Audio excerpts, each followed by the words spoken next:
Hey everyone, welcome back. We're here in the shop today. We just got everything all cleaned up from Jay's build. Finally can see my benches again. Trying to get everything organized, put away. That way we can start on the small block Chevy. This is a 84 or 85 5.7 liter out of an IROC-Z, carbureted, center bolt valve cover, 350. This is a build that we're going to be doing for Tony over at the Trant shop.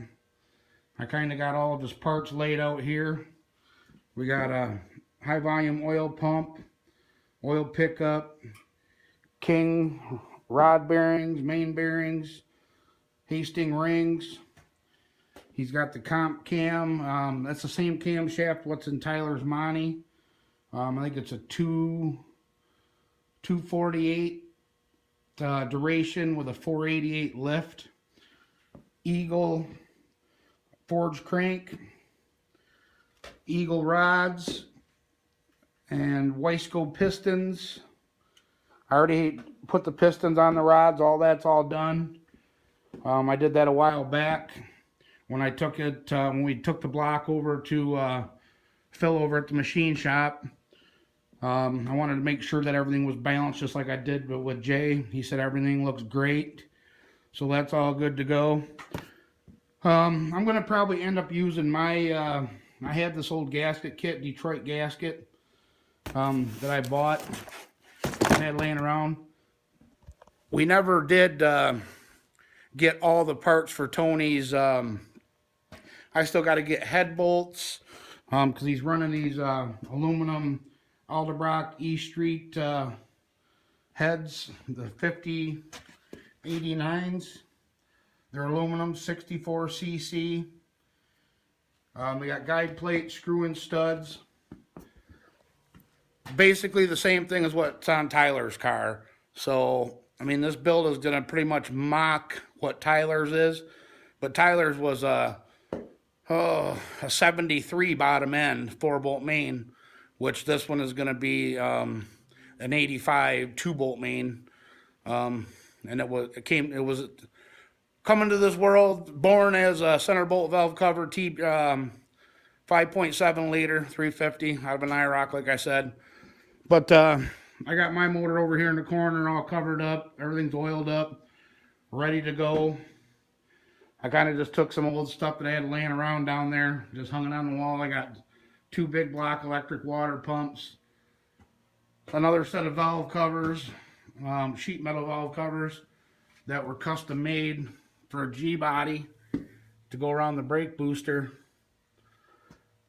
So I'm not using these valve covers here, and I don't know, I'm probably going to use this Zz3 water pump, but this one came with my big block, so I'm going to be using that one.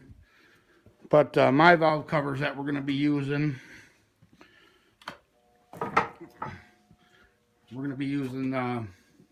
of dark back here, but ones that look like Tyler's orange small block ones, but they're the black Chevy cast aluminum. I like them ones better. I like the black look. I think with the anodized carburetor, the black anodized carburetor, black anodized fuel lines, I think it really looks sharp. But yeah, guys, that's what is going on. I'm just kind of getting a parts list together, what we're going to need. Like I said, I'm going to need head bolts for these heads because they take a special head bolt. The heads are smaller in diameter to be able to fit into the pockets, like down into here. A regular head bolt won't fit. And then in between these 2 valves here, they got a special washer that goes in between the 2 valve springs. So kind of doing a listing, doing inventory, seeing what I'm going to need as far as all that goes. That way I can get it ordered and make sure it ain't going to be back ordered. Because you know how this parts department is right now. Everything is on back order. So I got the motor here this morning. Got it on the engine stand.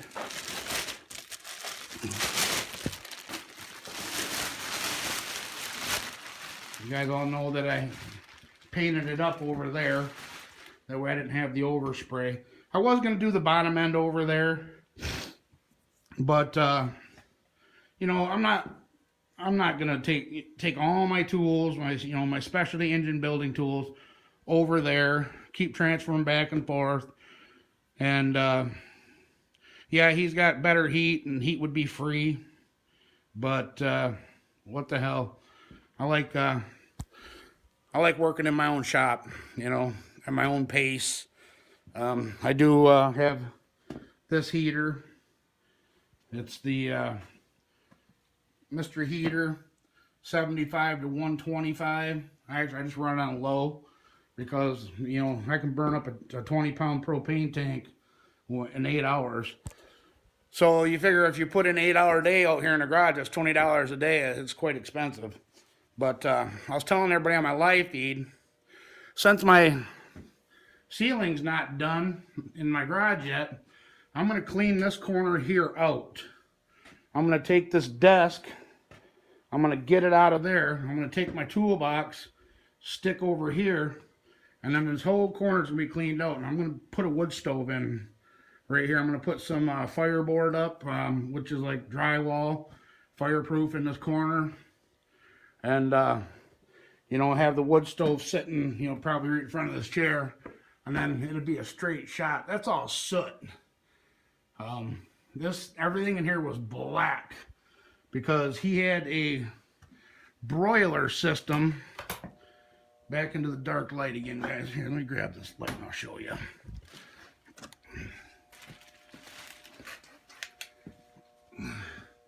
He had this broiler system. You can just look at how black everything is.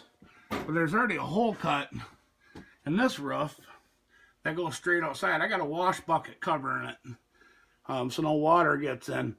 But just the soot that was in this place when I moved in, and he had an exhaust system here blowing outside, you know, to try and keep the, I guess, the soot. But yeah, just look how black everything is. And it was nasty, guys. But when I first when I first moved in and looked at this, I was like, holy shit, there's black mold in the garage. But you can go wipe it right off and it's soot. So good thing it ain't black mold. But yeah, guys, that's the plan. This is, you know, we had this punch 30 over. New cam bearings installed. Lifter valleys were all honed out, cleaned up, because I had a hell of a time getting the lifters out of here. When I tore this motor apart, they would come up so far. I actually had to take everything apart and drive them through the cam, you know, drive them through backwards and drop them out the bottom. So I had them hone the lifter bores, check the head for flatness. We're all good there. So, and then I talked to him, like I said before, I talked him into a brand new rotating assembly. So it's going to be a pretty decent build, just like Tyler's build. I guess I kind of gave him that itch when I took the car over to have him work on the transmission. He test drove me, man, I got to have another one of these motors. And now he's looking for a G-body to put it in also. He says, I don't want a Monty because I don't want to copy your kid. Well, basically you are copying the kid, but not really, because we bought Tyler's top end, you know, the heads, the cam, the lifters, the rocker arms, all that off of Tony in the past. That's how Tyler got all that stuff. Tony gave up on a build, and that's how I ended up with that 400. He had all that, all this setup on a 400 small block, and he just gave up on it because he bought a set of cheap head studs, and the head studs were leaking water down in the intake, and he's like, man, I'm done with it. You know, I was going to put it into this, and I sold the vehicle I was putting it in, so you guys want it, and gave Tyler a hell of a deal. So, but now he wants another one. Now he's kicking himself in the rear because now he's got to spend all that money on all this stuff again, including another block to get done. But hey, that's part of hot rodding. But guys, we did get Jay's done. Jay's Big Block 468 to a point. We ran into yet another issue, but here's how it's sitting. It is pretty much 100% complete, but I was going through and setting the valve train after he got his new rocker set up in. His rocker has push rods, the correct length, and I was cleaning up all of his, when I tore this motor down, you guys knew that the valve train had issues.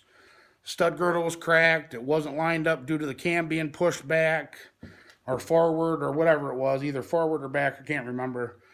But, yeah, I started cleaning up the rocker arms, and 3 rocker arms were seized up. The trunnions, I don't know if the needle bearings went bad in them. 2 of them you could move a little bit, and 1 was just right tight. So I called him up and I told him, you know, I said, you're not going to want to hear this. I says, 3 rocker arms are bad. And he's like, man, he's like, I was just up snowmobiling, and he's like, I was talking to a buddy of mine, and he said, that's the only thing on that motor that's not going to be 100% brand new.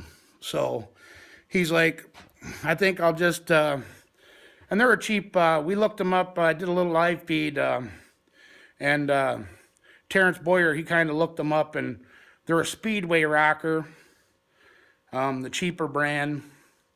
So, you know, 6 of one, half a dozen of the other. But he said he wants to put a good set of, you know, he's got heavy duty push rods in it now, the real thick ones, trick flows. I mean, everything. So he needs to, he said he's going to put a good set of rockers on it. So when he comes to pick that up, I'm actually going to take the valve cover off. I just got, I left the last 2 cylinders. Let me see, it would be 2, 4, 6, 8. It'd be number 8 cylinder.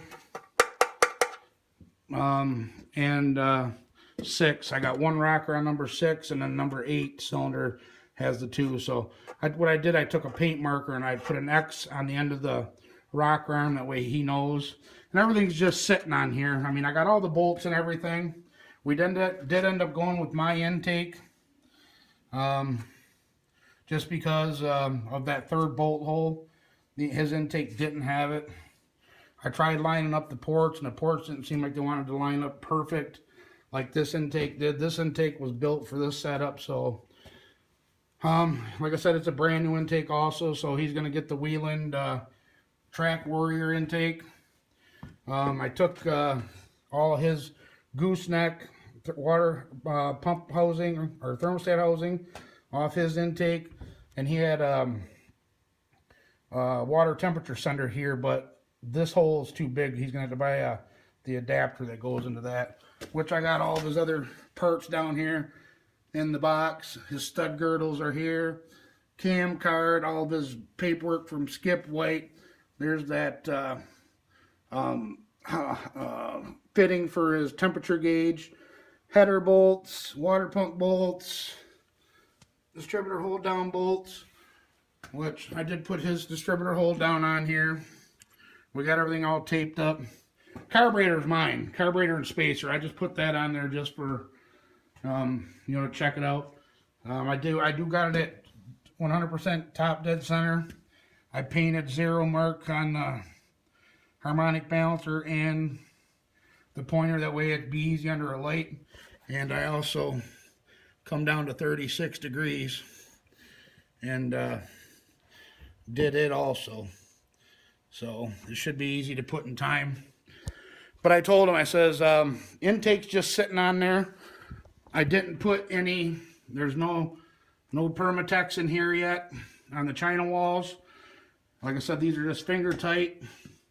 Everything's just finger tight. Heads are torqued down. So when he gets it to his house, I told him just come and get it. He can buy rockers when he gets his money, you know, built back up. He's put a lot of money into this. So I told him just save up for a while and get the rockers that you want on it. And then when you get the motor installed in the truck, or when you get the rockers, I'll come up there take all that off, and then I'll go back through the rockers and set the preload and pre-oil the motor. We'll put the intake on for good. So I told him, don't put the intake on, you know, leave it loose. That way I can take it off when I'm setting the rockers. I like to set my rockers with the intake off. Even though I use the EOIC method, which stands for exhaust opening, intake closing. But it's getting chilly out here, guys. My fingers are going numb. And I can't run the heater when I'm videoing, so. But anyways, I wanted to give you the update on the big block. It's complete. Oil pan's bolted up 100%. Valve covers are just sitting there. He's got two different style gaskets, so I didn't put none of the gaskets on the valve covers. But I did put all the bolts, and I found everything and got everything all cleaned up. Inside the valve covers all cleaned up, put on so nothing can get in. Rags shoved into the exhaust. Spark plugs put in. So it's 100% sealed up and ready for him to come and pick it up. So, but now, excuse me, we went from a rat to a mouse. Went from a rat build to a mouse build, which, you know, them small block Chevys I can do in my sleep. You know, big blocks are, I've done on, you know, a few of them too, which they ain't bad either, but just, I don't know, with this one, I mean, from when Jay had it and took it to the other machine shop, it just seems like this motor's omened. It's got a mind of its own. So, and it followed us pretty much almost every step of the way, but I tell you guys, everything is 100% perfect. Clearances, tolerances, heads, the rocker arm geometry now is great. Push rod length is perfect. Everything is just 100. So all he needs to do is get a good set of rocker arms, and that damn thing is going to rip. It's going to be a beast too. But anyways, guys, this video is going to be long enough. I just wanted to give you the quick update on what we're doing. I'm going to go in and get warm, and I got to go pick the wife up. I got to go to Tony's too and give him my list of what I found I'm going to need, which I started right here. I wrote down all the head bolt kit number, head gaskets, intake gaskets, what spark plugs he's going to need, and the setup's going to take 100 thousandths longer push rod, hardened push rod, and I got that down there too. But I think I can save him some money because this kit here, it comes with intake, manifold, 2 cylinder head gaskets, 2 valve cover gaskets. So I got a complete gasket kit, so I think I'll be able to save him some money here and save him some money there. And I got a set of full roller tip rockers. I thought I had a set of stamped steel roller tip rockers, but they ended up being big block. But I got 2 sets of roller rockers here, full rollers. So I'm going to get them cleaned up, make sure they're all good. They take a 3/8 stud. All my stuff, right? You know, all my cars run 7/16, the big stud. But I got 2 sets of 3/8 stud there, so I'll be able to save him some money if he wants to go full roller. He likes the roller tip rockers, but he said they're easier to adjust, which I beg to differ. Once you set your preload, it's all good. So, but anyways, guys, like I said, this video is long enough. I want to just give you guys the update on what's going on. I appreciate everybody for watching. Don't forget to like, comment, share, subscribe, and we'll catch you guys on the next video. All right, bye-bye.